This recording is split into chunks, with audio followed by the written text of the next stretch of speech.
It is a historic day in the Middle East. The war in Gaza coming to an end a little more than 2 years after it began.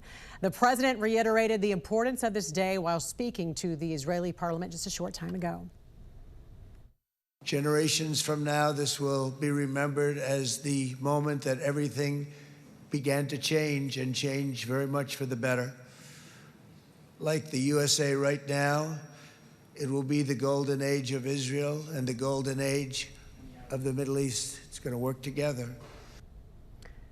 Joining us now is someone who was at the Knesset to witness this speech in person, Rabbi Steven Burg, CEO of the Aish World Center, a nonprofit Jewish educational organization. Rabbi, good morning to you. Thanks so much for joining us. You just left the Knesset. Tell us what it was like there in person, because it just seemed electric watching it on TV. I mean, it was historical. I mean, you had a sense, everyone had a sense that they were sitting in a moment of history of someone. Everyone's talked about peace for decades, and here was someone that really brought it home. And the love, it was history and love combined together, because the Israelis understand that President Trump is someone who says what he means and means what he says, and he delivered. And peace for us is all we've ever wanted.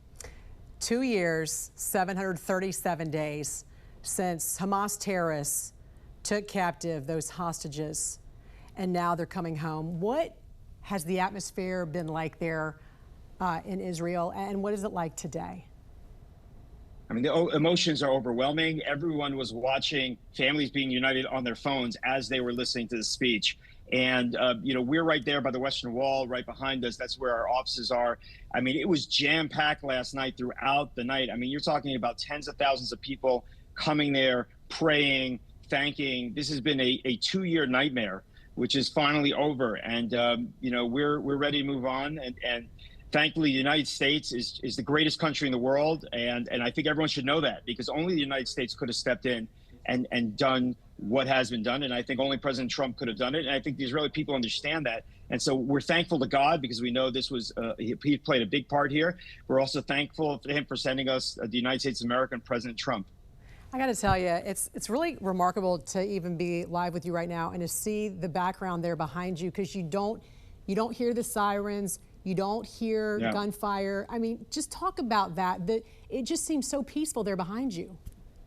This is a place of prayer. And as I mentioned to many people, from 1948 to 1967, if I was a Jew standing where I'm standing, I would have been killed.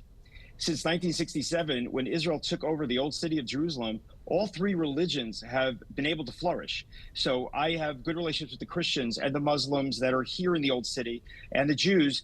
And we want to go back to a place of prayer, because that's biblically what it was designated as. And you're exactly right. We're not hearing the shells in the distance, and we're not hearing the gunfire. And this is what we want to live in peace. And therefore, everyone has to step up, and the education of young people has to be that peace is something to seek out, not the killing of Jews. What did you think about the terms of this peace deal? Because as we know, 2,000 Palestinian prisoners, detainees were also released as a result of this.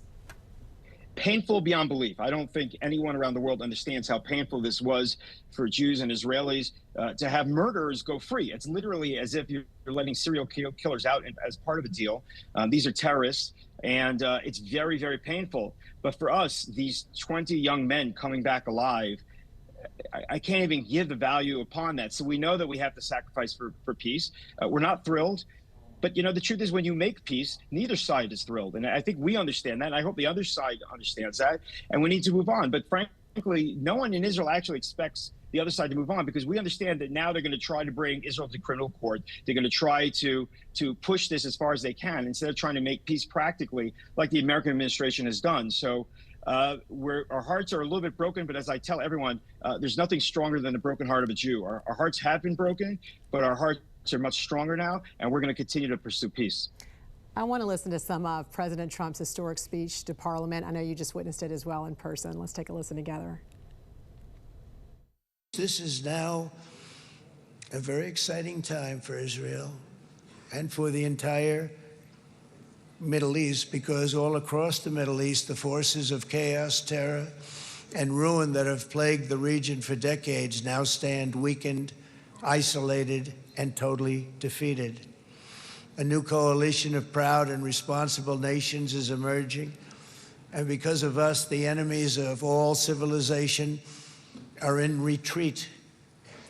Thanks to the bravery and incredible skill of the Israeli Defense Forces and Operation Rising Lion,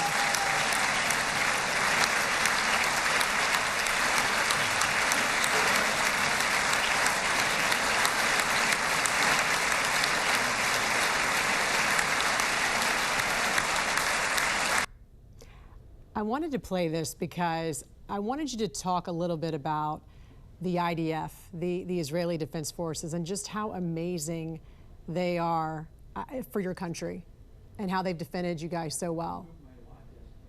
Look, I can tell you that from my own family's experience, to make it personal, I have two nephews that serve in the IDF and Special Forces. One of them got married 10 days before October 7th, and for a year, almost barely saw his wife. And I called my sister every day. Every morning, I would start my day calling my sister, how are the boys doing? And for us, it's a country of a draft, but it's more than that. It's a country of service, a country that looks back at 2,000 years of persecution. We look back at the Holocaust, and we understand that our young men and young women of the IDF must defend the Jewish people. And so there was never any question that, you know, when they came across and killed the Jews they did and took them as hostage, we kept saying that for 2 years. We said, return the hostages and this will all be over. And there was no pressure from the rest of the world on Hamas to give back those hostages. So we could not have been prouder of the young men and young women of the IDF. And we lost 1,000 souls along the way the last 2 years. But their sacrifice was here so we can live and walk the streets and live in peace. And they're heroes. And last night, I was with one of the families waiting for their son's body to be returned. He was a hero. He was supposed to have surgery that day. He heard about what was going on. He grabbed a gun. Was special. He went down the fight and he was killed. And we were dancing with a Torah scroll, which is our holiest item that was given in his memory. So we push forward. We push forward, and there's not one of those 1,000 soldiers that we will not carry around in our hearts the rest of our lives. Rabbi Steven Burg, such a pleasure to talk to you this morning. And it's just wonderful to see that live picture there from Israel and just how beautiful and peaceful it is there behind you there, the Holy Land. God bless you. Thank you for joining us. Thank you. God bless. Thank you.